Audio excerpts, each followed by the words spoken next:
Olá, meus amados irmãos, graça e paz a todos.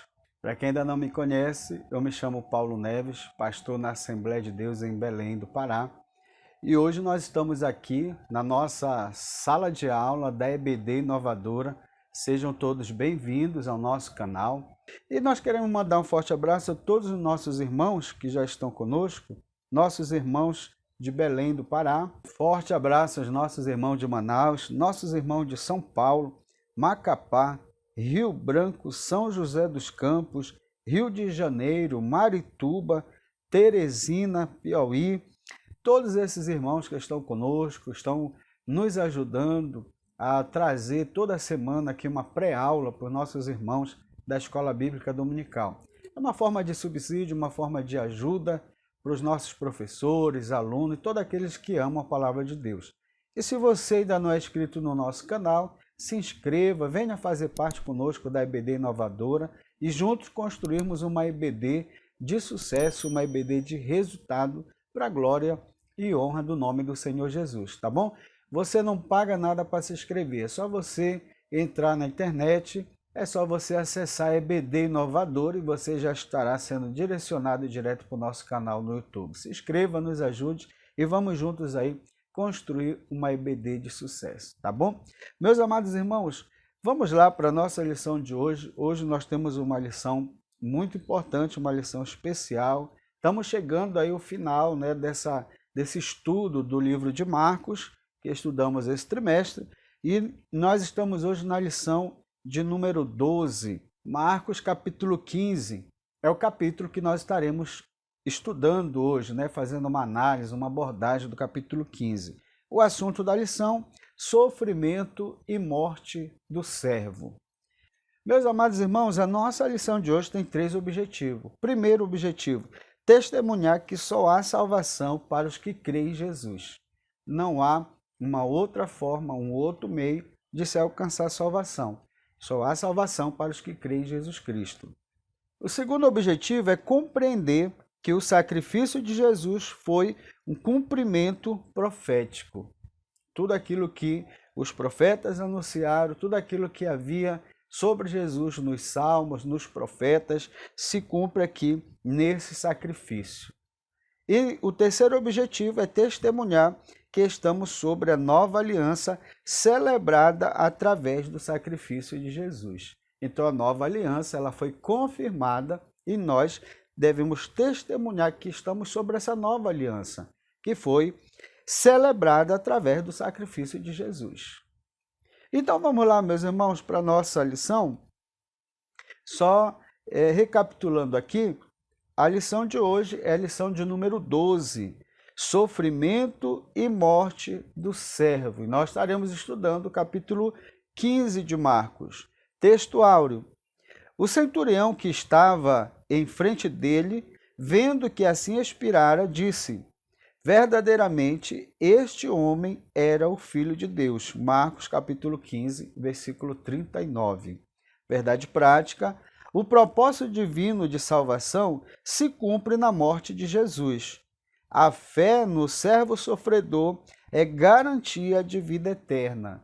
Então, meus irmãos, veja bem, essa verdade prática é muito importante, porque Deus ele tem um projeto de salvar a humanidade. E esse projeto ele se cumpre quando Jesus vem a este mundo e morre pelo pecador. Então, aí se cumpre esse projeto divino, esse projeto de Deus para salvar a humanidade. E está à disposição de todos os homens. E como o ser humano ele pode ter acesso a essa salvação, ter acesso a esse projeto de Deus, esse projeto divino, somente através da fé.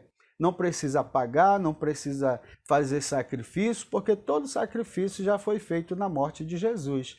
O ser humano precisa somente responder esse sacrifício pela fé no servo sofredor. E isso vai garantir para o ser humano a vida eterna.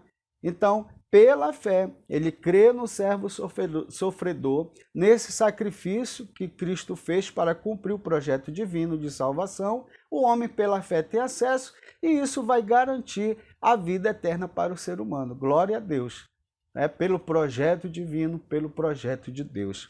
A nossa leitura bíblica em classe encontra-se em Marcos capítulo 15, o versículo 22 ao 47. Mas é muito interessante e importante que você faça a leitura de todo o capítulo, porque nós estamos estudando sistematicamente todos os capítulos, então é importante você fazer a leitura e ler todo esse capítulo de número 15, tá bom? Então vamos lá, meus irmãos.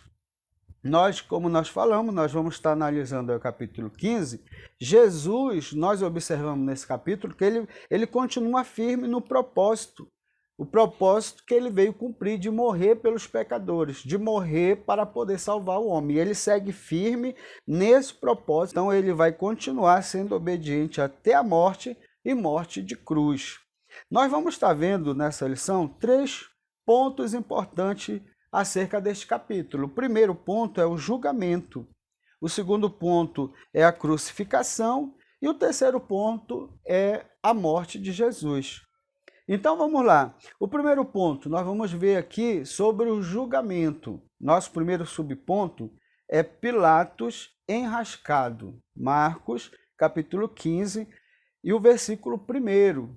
Eu vou ler aqui na Bíblia, para nós vermos o versículo completo, que diz assim, Marcos 15, o versículo 1.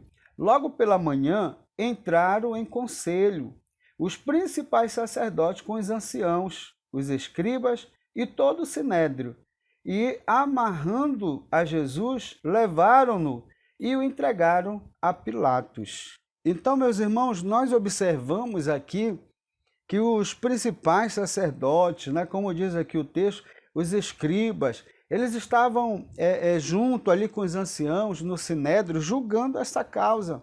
E aí nós vemos que esse julgamento, eles queriam a morte de Jesus, não era outra coisa, não era outra finalidade, era justamente a morte de Jesus. E aí cedo pela manhã, eles encerram essa reunião do sinédrio, o sinédrio é onde eles julgavam as causas do povo, de ordem religiosa e outras causas também inerentes ao povo judeu. E aí eles não tinham ali nesse sinédrio, nesse julgamento que eles faziam, essa autoridade ou esse poder de instituir ali uma pena de morte.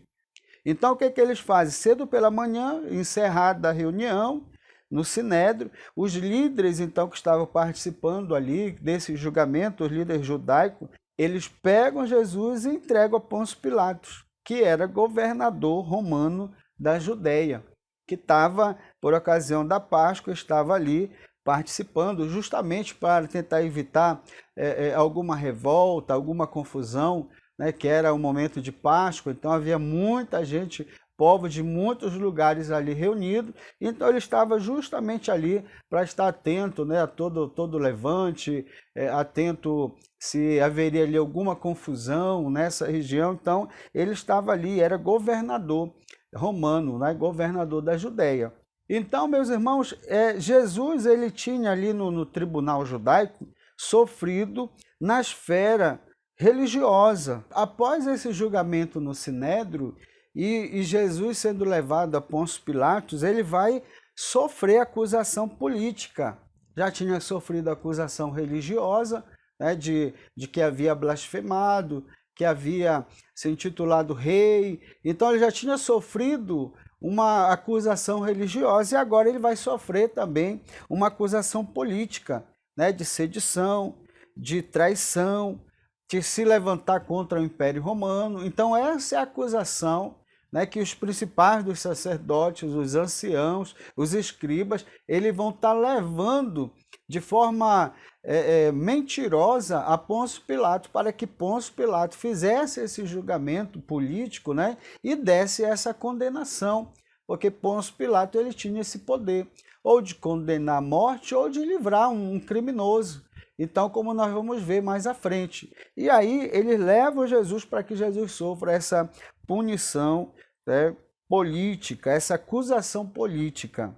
Porém, Pôncio Pilatos, ele fica maravilhado com o silêncio de Jesus diante de seus acusadores.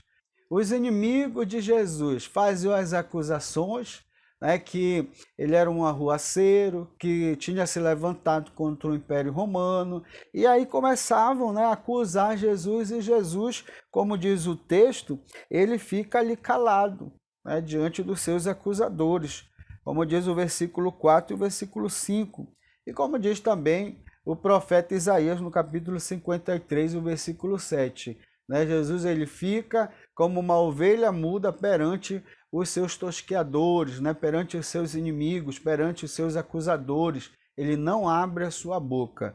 E Pôncio Pilatos, então, ele fica maravilhado com a atitude de Jesus.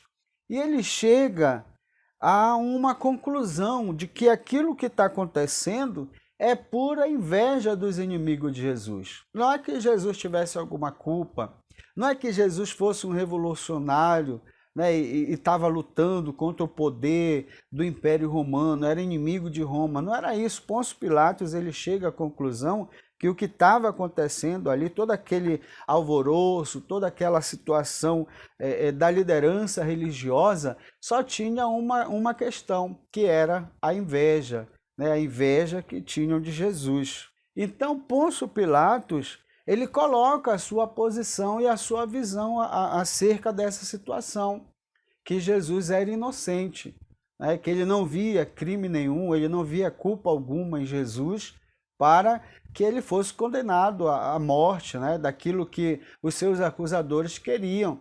Porém, meus irmãos, apesar dele detectar que o problema ali era a liderança religiosa, né? Apesar dele detectar ali a mentira dos inimigos de Jesus, porém, faltou coragem para ele manter a sua decisão. Faltou para ele, para Pôncio Pilatos, faltou coragem para ele se impor, né? E colocar ali a inocência de Jesus. Mas ele fica preocupado, né? De que aconteça ali um conflito, uma confusão, que aconteça uma rebelião. Então ele fica realmente ali, como diz aqui o tópico, né? Ele fica enrascado, ele fica numa situação difícil.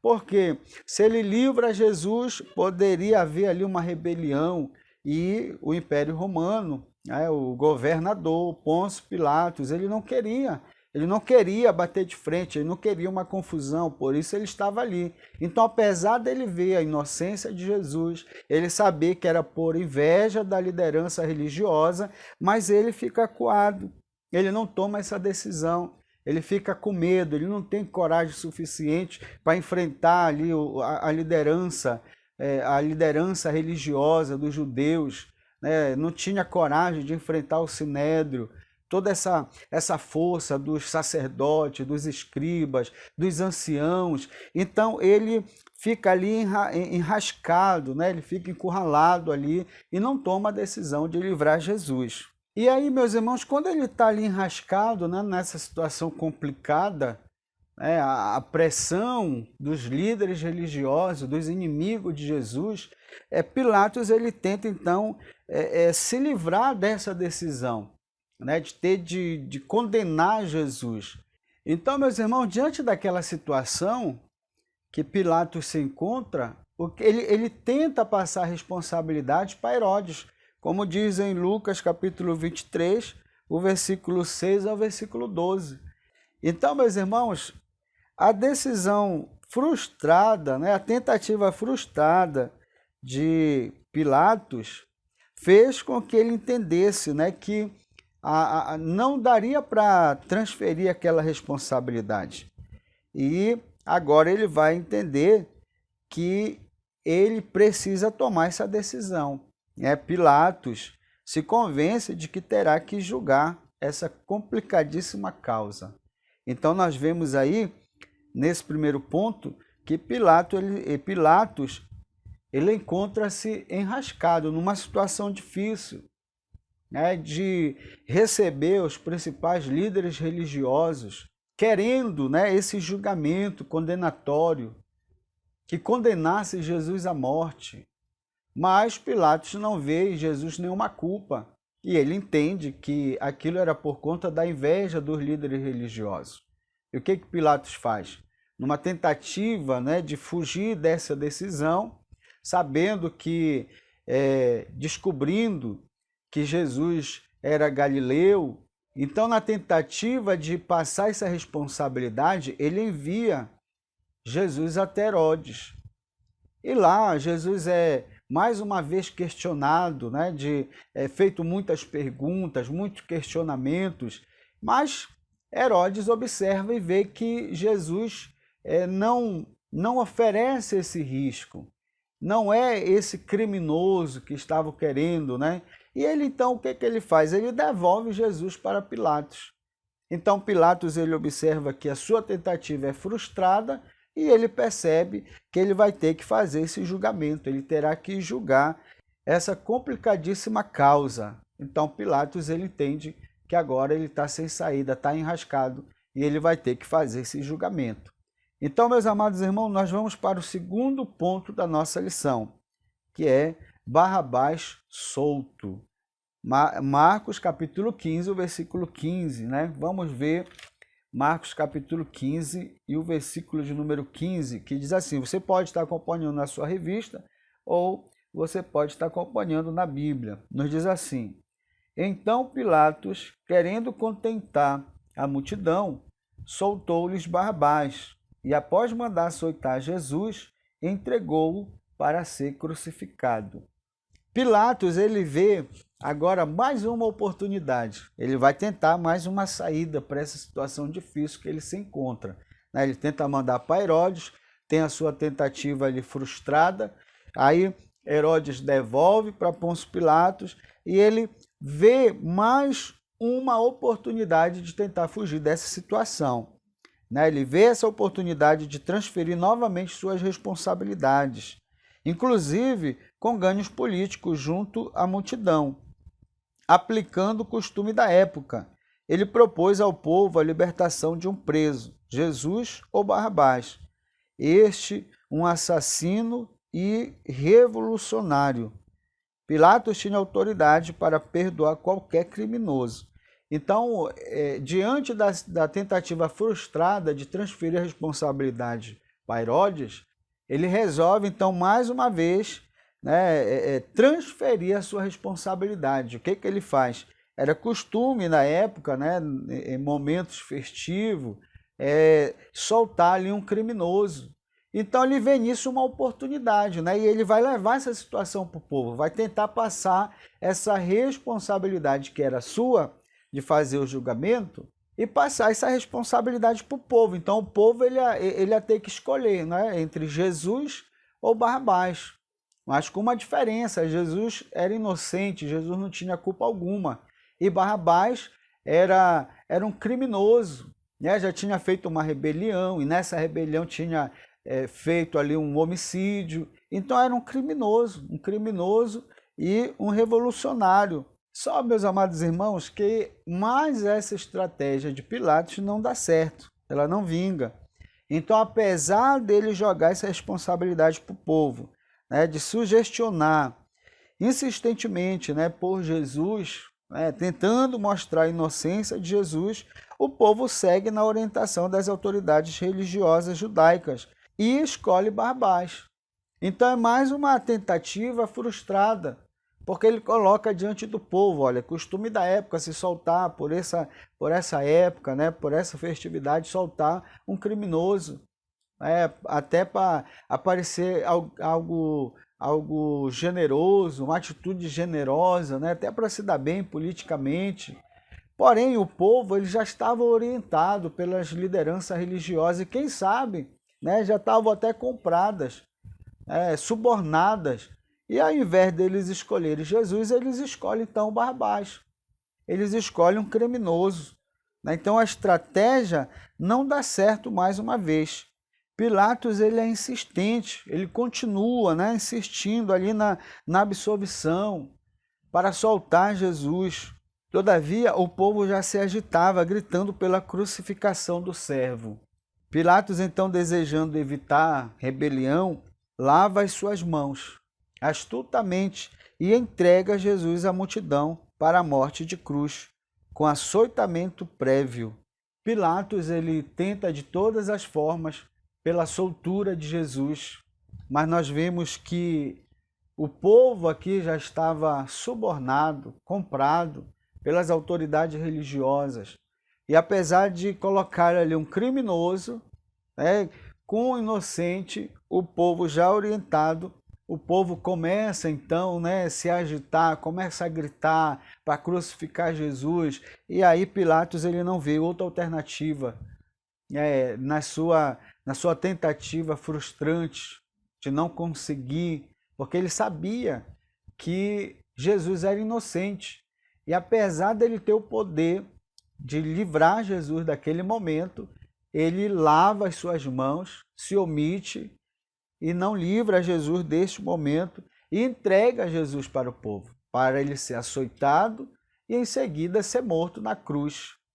E aí nós então finalizamos aqui o segundo subponto, que é a soltura de Barrabás. E aí, meus amados irmãos professores, esse é um momento muito bom para você conversar com seu aluno.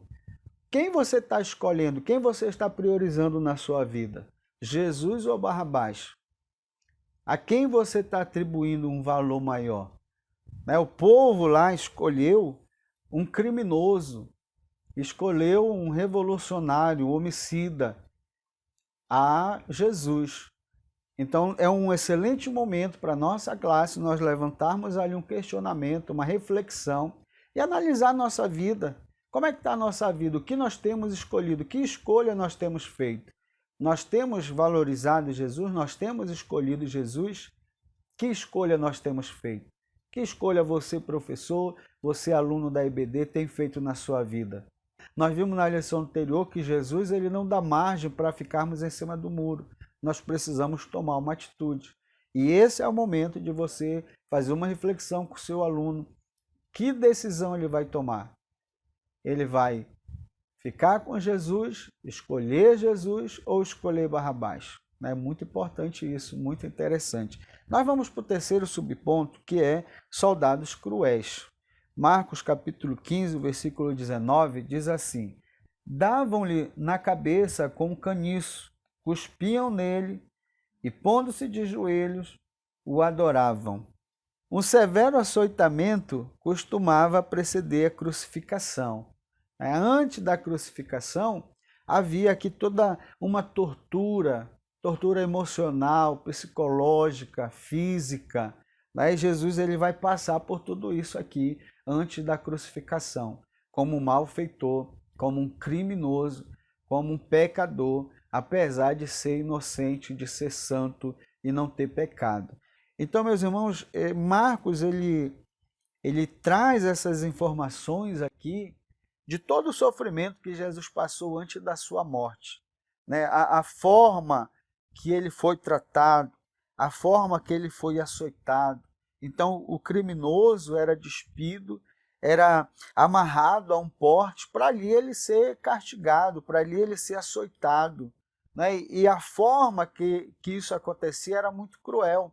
Então, o chicote, que era feito de couro, era costurado ali, pedaços de ferro afiados, pedaço de ossos, que dilacerava a carne, rasgava a carne, cortava a carne, como o comentarista coloca aqui, era comum aparecer os ossos, as entranhas, porque o açoitamento ele lacerava a pele, ele rasgava, ele cortava a pele. Então era realmente um sofrimento, era uma punição, um severo açoitamento, como o comentarista fala.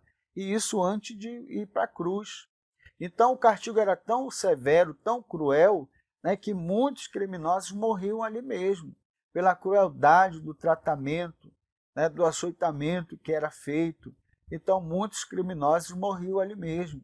Mas só uma vez lembrando que Jesus não tinha cometido nenhum crime, estava sofrendo todo esse sofrimento, todos esses açoites, tudo isso que está acontecendo. Jesus era inocente, não tinha por que pagar ou passar por tudo aquilo. Ele era inocente, era o Filho de Deus, não tinha pecado, era santo, mas ele está passando aqui. Então, meus irmãos, após esse açoitamento, os soldados ainda vão vestir Jesus, colocam, Jesus veste púrpura, e coroas de espinho. Então a cor púrpura e coroa são símbolos típicos de realeza.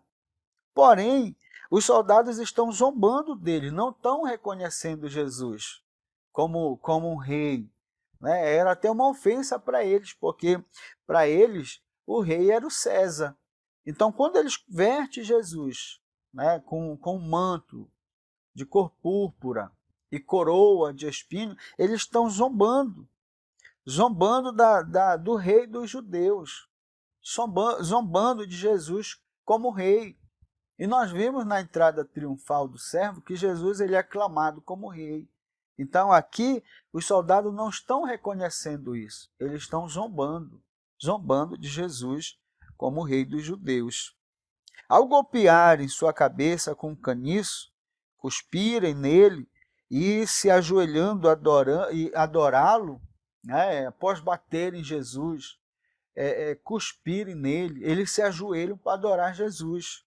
Eles não estão realmente adorando Jesus aqui como Deus, é uma zombaria. Eles estão zombando, escarnecendo de Jesus como Deus, como Filho de Deus. Então observe que todo flagelo, todo sofrimento que Jesus passou fisicamente, mas também tem toda essa crueldade emocional, psicológica, e eles zombam de Jesus como rei, colocam ali um manto, colocam ali uma coroa, mas não reconhecem como rei, estão zombando. E quando eles batem, cospem, se ajoelham ali, né? Salve o rei dos judeus, e começa ali fazer um tipo de zombaria, como se estivesse adorando, estão escarnecendo, estão zombando de Jesus, o Filho de Deus, não reconhecendo Jesus como Deus.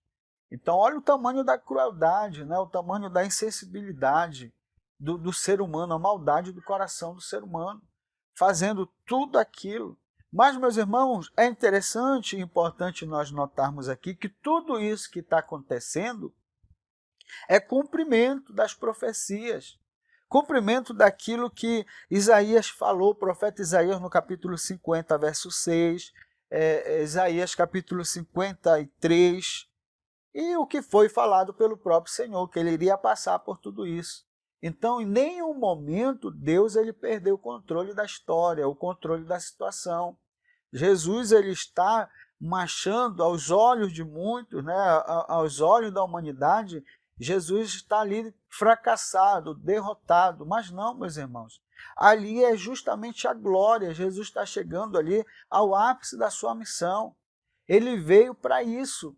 Então, tudo aquilo que os profetas falaram, que estava nos salmos, nos profetas, acerca de Jesus, o seu sofrimento, todos esses flagelos aqui, é justamente o propósito de Jesus ter vindo. Ele está caminhando triunfante para o propósito a qual ele veio cumprir na terra, em prol dos homens, que é salvar a humanidade. Então Deus não perdeu o controle. O propósito do servo está cumprindo com perfeição. Então tudo está no controle de Deus.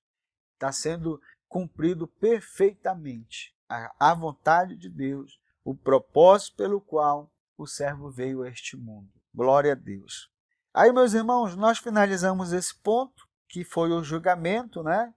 Pilatos enrascado, Barrabás solto, os soldados cruéis, e agora nós vamos para o segundo ponto, que é a crucificação.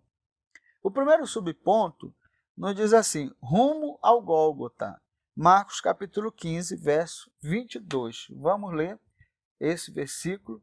Nos diz assim, e levaram Jesus para o Gólgota, que quer dizer lugar da caveira. O lugar da crucificação era o Gólgota, caveira, chamado caveira em hebraico, fora dos muros da cidade.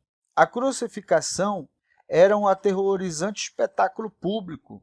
O condenado era obrigado a carregar sua cruz, ou, mais comumente, a barra horizontal, até o local da execução. Então, o condenado, né, ele era, por lei, obrigado a carregar a sua cruz. E aqui não é muito relevante, né, se era a cruz completa ou se era só a arte da cruz, mas o condenado ele tinha que carregar, isso era uma lei, ele tinha que cumprir essa lei. né, levava a sua cruz até o local da execução.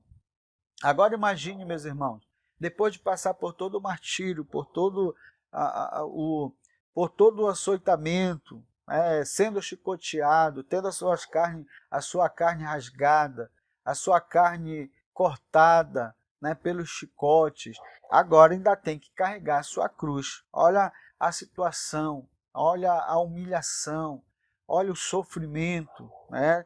Não espanta, então, o fato de que tenha faltado força para Jesus cumprir essa penosa tarefa. Havia sido surrado e humilhado impiedosamente por 2 vezes. Então Jesus, ele não consegue levar a cruz. Por quê? Ele tinha sido humilhado, surrado, chicoteado, sofrido toda aquela pressão física, toda a tortura física, a tortura emocional, a tortura psicológica, sendo escarnecido, humilhado. Jesus, então, ele não consegue, ele não tem mais força. Ele está perdendo muito sangue, ele não consegue mais enxergar. O profeta Isaías, ele fala desse sofrimento.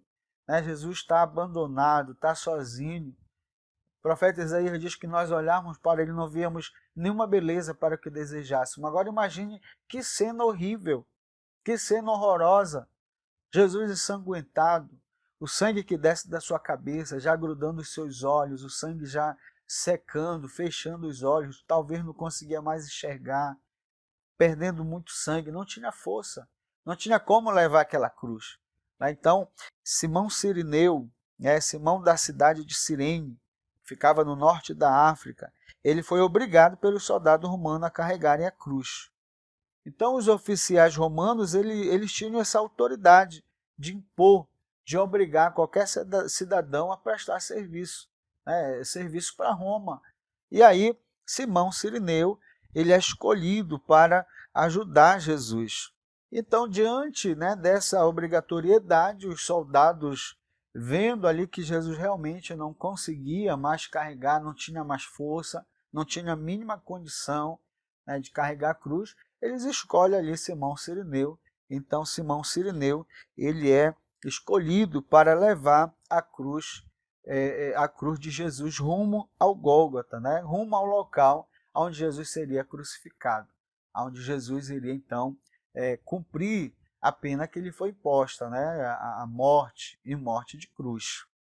Aí nós passamos, irmãos, para o segundo subponto desse ponto da crucificação, que é sofrimento horripilante.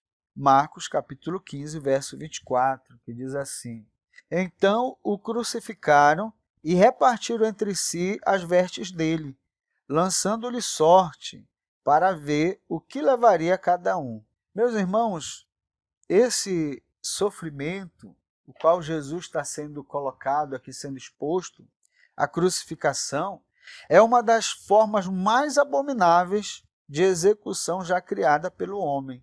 Porém, essa prática da crucificação, ela não foi criada pelos romanos. No século 7 a.C., já havia relatos de pessoas crucificadas. Isso remonta aos medos e persas. Porém, essa prática se espalhou pelo leste do Mediterrâneo e no século 4 a.C., por meio de Alexandre o Grande.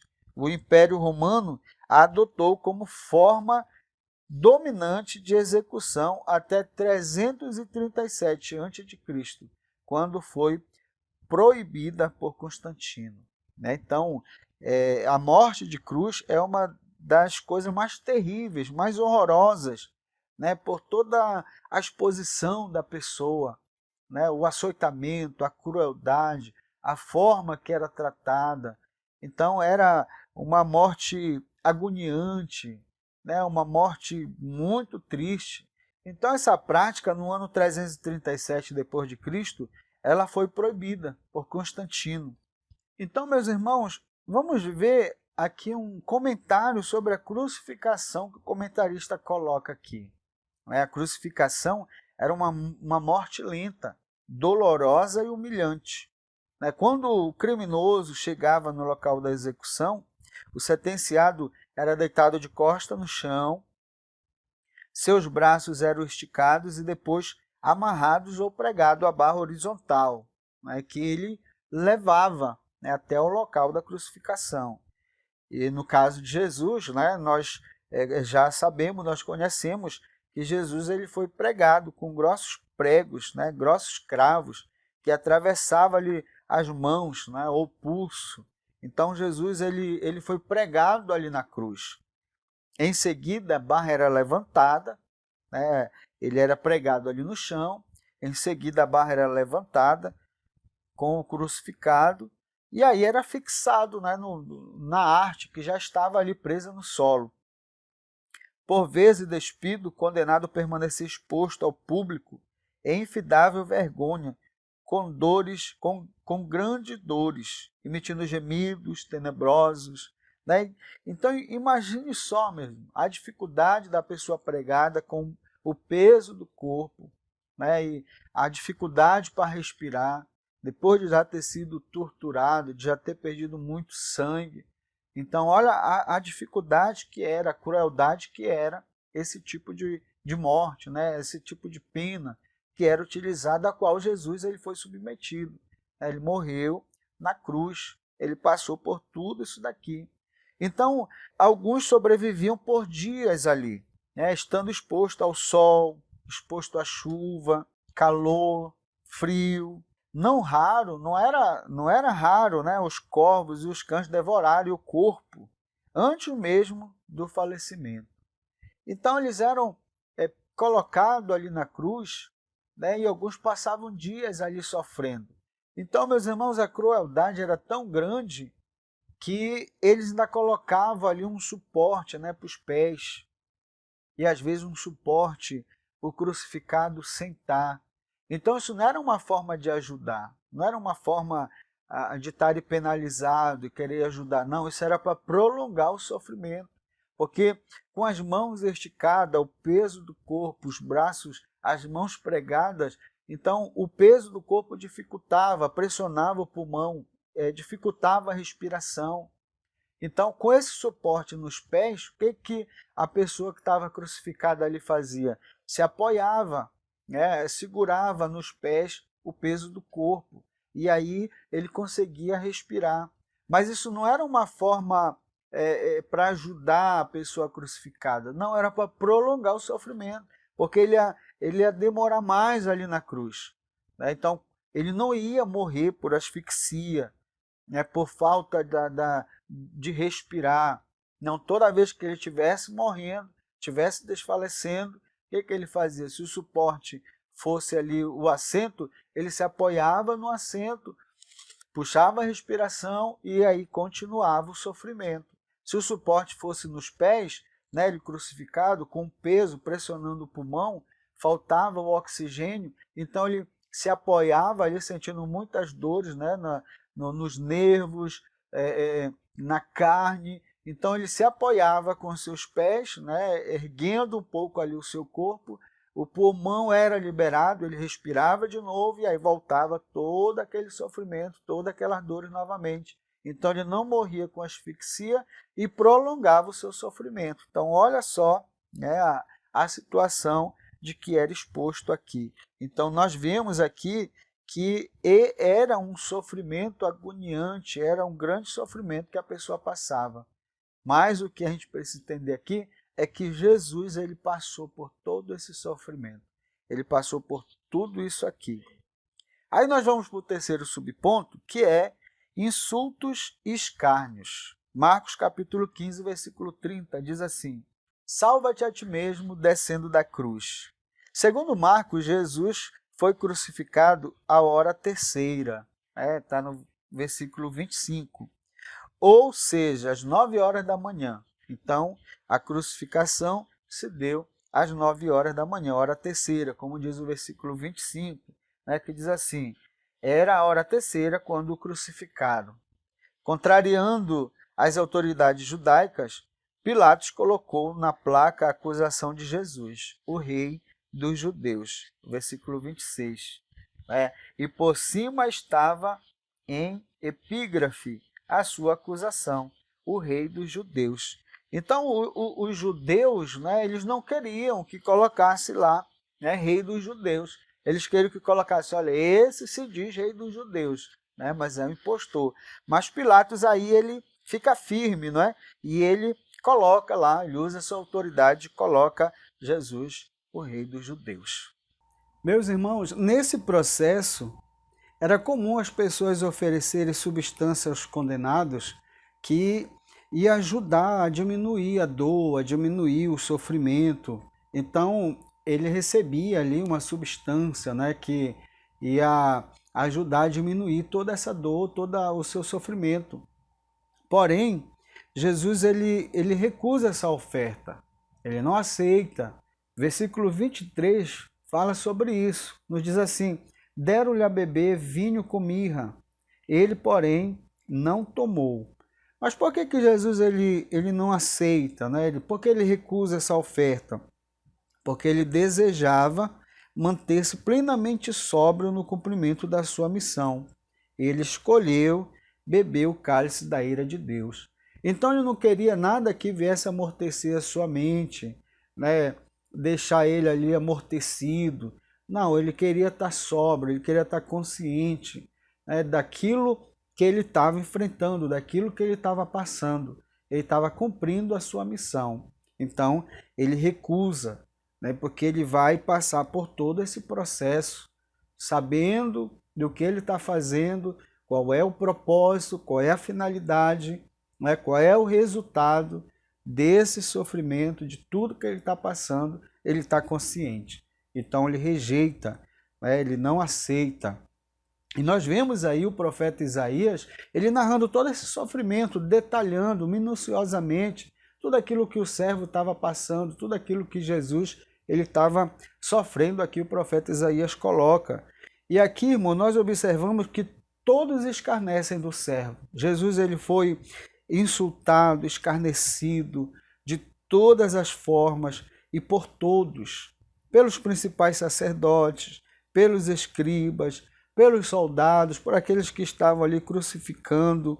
Né? Então, eles escarneceram de tudo que dizia respeito a Jesus.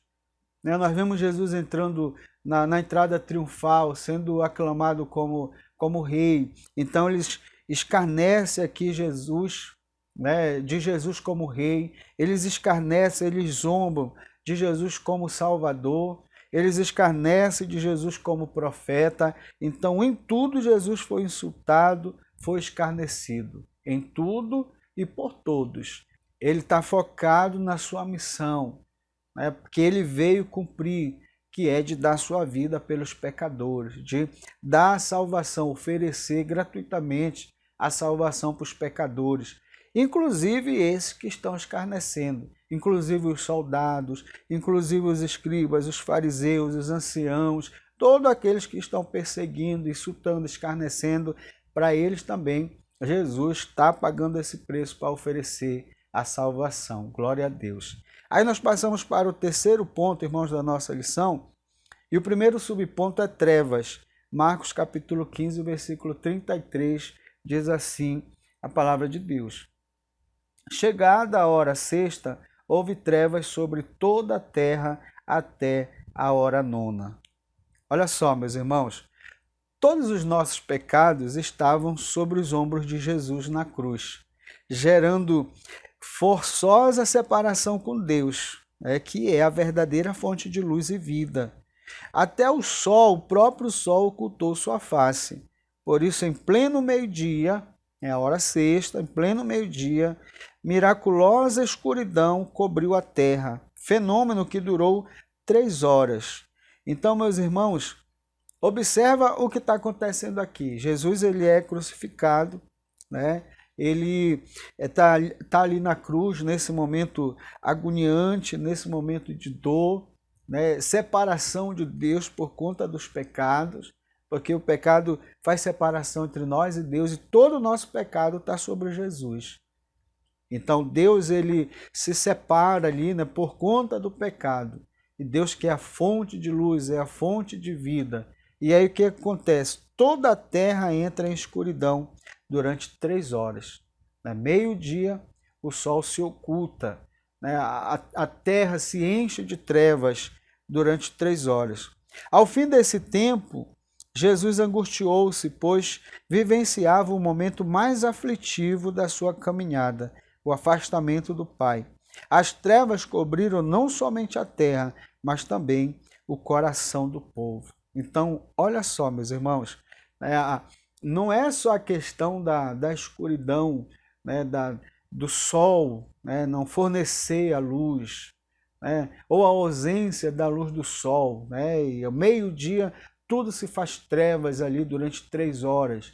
Mas pior do que essa escuridão é a escuridão causada pelo pecado no coração do ser humano. E é o que Jesus está mostrando aqui, está revelando. Né? A pessoa rejeitando Jesus, escolhendo as trevas, e Deus mostrando, revelando aqui o coração do homem cheio de trevas. É pior do que a escuridão que estava ocorrendo ali, que abateu, né, a terra, que houve trevas durante 3 horas ali na crucificação, quando Jesus está sendo zombado, escarnecido. Pior do que essas trevas é a cegueira espiritual, é a treva do coração do homem, é o pecado. Essa é a pior trevas. Aquele momento ali que está acontecendo, Jesus sendo crucificado, passando por toda aquela agonia, por toda aquela dor, e agora vem as trevas, né? 3 horas de trevas. Com certeza alguns judeus, quem sabe, né? Alguns dos discípulos ali, alguém se lembrou da saída do povo do Egito. Quando Deus envia a praga ali da escuridão, que a escuridão no Egito, a escuridão total durante 3 dias, né? Que foi a 9ª praga, e em seguida veio a 10ª praga, que foi a morte dos primogênitos. O que está acontecendo aqui? Com certeza eles estão fazendo essa conexão.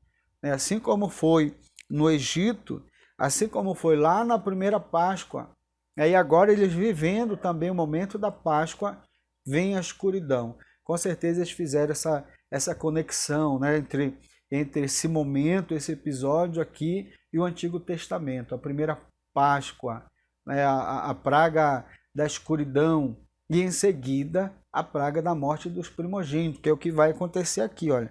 A escuridão no Calvário anunciava que o Filho primogênito de Deus estava prestes a entregar sua vida pelos pecados do mundo. Então Jesus ia doar sua vida pelos pecadores. Né? Veio a escuridão e agora está anunciando, né, a morte do primogênito, mas não do homem, não do ser humano, mas do próprio Filho de Deus. Ele vai entregar a sua vida pelos pecadores. Glória a Deus. Aí nós entramos no segundo subponto, que é Jesus expira. Marcos capítulo 15, versículo 37, que diz assim: Mas Jesus, dando um grande brado, expirou. Marcos trata da morte de Jesus com impressionante simplicidade. A morte do autor da vida veio de forma repentina, por volta das 3 horas da tarde, que é a hora 9ª, né? O versículo 34. Ou seja, a hora em que a oferta regular do final da tarde era oferecida no templo. Pilatos admirou-se pela rapidez da morte de Jesus. Verso 44, que diz assim: Mas Pilatos admirou-se de que ele já tivesse morrido, e tendo chamado o centurião, perguntou-lhe se havia muito que morrera. Talvez a morte repentina que causa essa admiração a Pilatos, talvez foi por conta ali de todo o açoite, de todo o açoitamento, de todo o sofrimento que Jesus passou. Então, meus irmãos, como nós falamos, para muitos que ainda não compreendem, né, o mistério do sofrimento, da morte de Jesus, da vinda dele para dar sua vida pela humanidade, pelos pecadores, talvez fique imaginando aqui, olha, esse momento de morte, né? Jesus ele morre, né? E é escuridão, é um momento de dor, de agonia. O autor da vida, né, morre de forma repentina, de forma rápida. Pilatos até, né, fica admirado, porque, como nós falamos, era uma morte agoniante. As pessoas, às vezes, passavam dias ali naquele sofrimento, né? E Jesus morre, para alguns assim, é um fim trágico, é um fim de fracasso, né? Uma missão mal executada, é uma missão não cumprida, mas não é isso. A morte de Jesus, ela traz justamente esse triunfar do rei, o triunfo de Jesus, a vitória de Jesus, né? Ele cumpriu a sua missão, ele cumpriu aquilo pelo qual ele foi designado a fazer, ele morreu no nosso lugar. Então não é o final da história, é o começo de uma nova história. Ele faz a ligação do homem com Deus, ele traz o homem novamente à presença de Deus. Esse homem que estava distante, esse homem que estava afastado por conta do pecado, agora esse homem tem uma oportunidade, um novo e vivo caminho.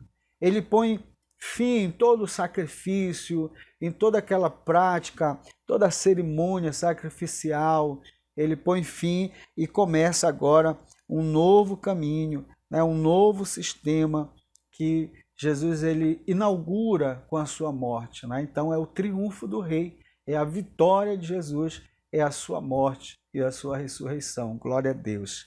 Para demonstrar essa realidade, o próprio Deus rasga o véu do templo em duas partes, do céu para a terra, de alto a baixo. Marcos registra outro exemplo prático desse novo tempo espiritual. Um centurião, oficial romano responsável por 100 soldados, reconhece publicamente que aquele homem morto e desfigurado perante uma cruz era o Filho de Deus. Então veja só como Jesus inaugura um novo caminho. O homem agora tem esse acesso direto com Deus, pela morte, pelo sacrifício de Jesus. Não precisa mais de um intermediador, não precisa mais de um sacerdote. E Deus dá esse sinal. O véu do templo é rasgado de alto a baixo, né? Demonstrando ali que agora o acesso é livre. E também nós podemos ver no exemplo aqui do centurião, como ele coloca aqui, que ele reconhece que Jesus era o Filho de Deus. Então isso daqui não foi dele mesmo, é Deus, né, traçando um novo caminho, conduzindo, dando acesso ao ser humano, revelando, né, a sua palavra, revelando a sua vontade, o seu plano salvífico. Então a salvação chegando no coração do homem. E nós vemos aqui aquele soldado, aquele oficial, né, que era um centurião, era responsável por um grupo de soldados, um grupo de 100 soldados. Ele olha para Jesus, né, desfigurado, morto, e ali ele recebe a revelação do próprio Deus, né, Deus testificando com ele. E a sua fé, ele reconhece que aquele era o Filho de Deus. Tamanha confissão indica que, por revelação divina, foi-lhe descortinado o coração a fé salvífica em Jesus. Glória a Deus. Uma fé viva e sincera, a mesma que inspirava corajosas mulheres a continuar servindo ao Senhor.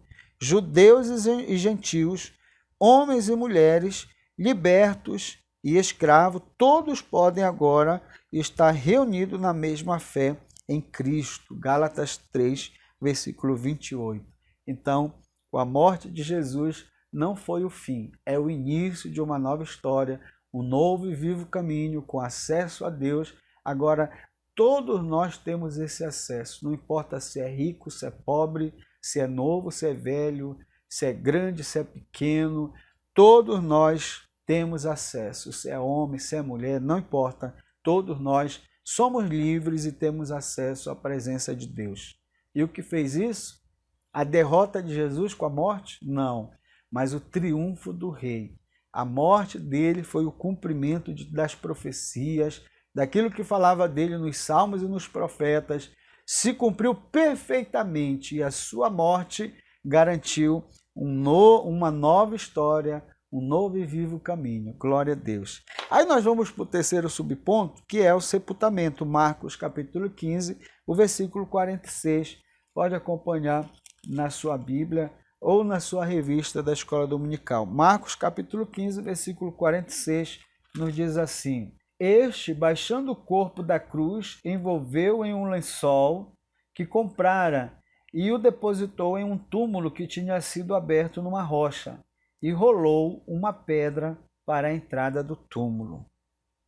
Então, meus irmãos, olha a situação em que se encontrava, né? O sepultamento de Jesus.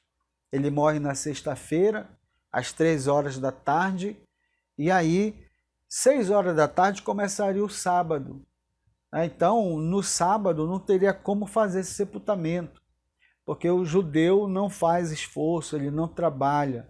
E era comum seguir ali uma regra de todo crucificado ser lançado o seu corpo, né, em grandes lixões, para ser comido ali pelas aves, para ser comido ali por abutres, por cães, até para ficar como ali uma lição, né, para as pessoas. Então eles não liberavam o corpo para ser sepultado. Então foi preciso muita coragem para ir até o governador e pedir o corpo de Jesus, né, já que este foi crucificado, foi condenado e crucificado como um malfeitor.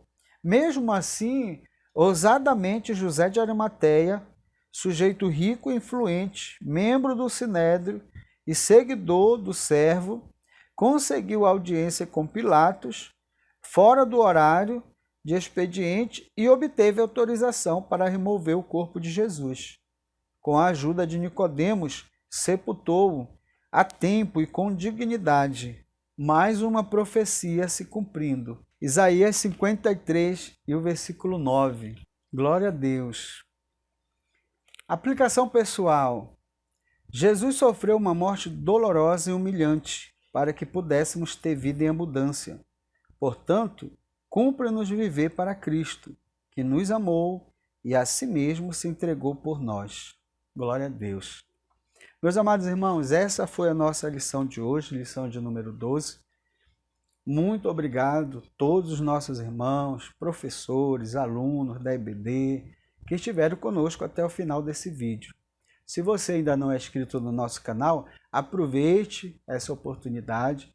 Se você achou que esse vídeo teve alguma relevância para você e de alguma forma contribuiu com seu conhecimento, com seu preparo na Escola Bíblica Dominical, então se inscreva no nosso canal, deixe o seu comentário, de onde você está nos acompanhando, que igreja você faz parte, qual é a sua atividade ou a sua função na Escola Bíblica Dominical, e nós estaremos aí lendo todos os comentários e respondendo todos os comentários dos nossos irmãos.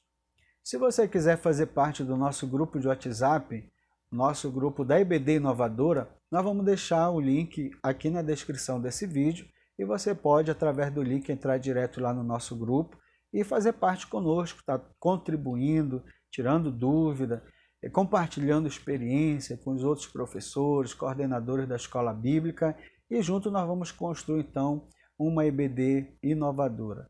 Meus irmãos, até a nossa próxima sala de aula da nossa EBD inovadora, com mais uma pré-aula e a última desse trimestre. Então não falte, esteja conosco e vamos junto construir uma EBD inovadora. Graça e paz a todos.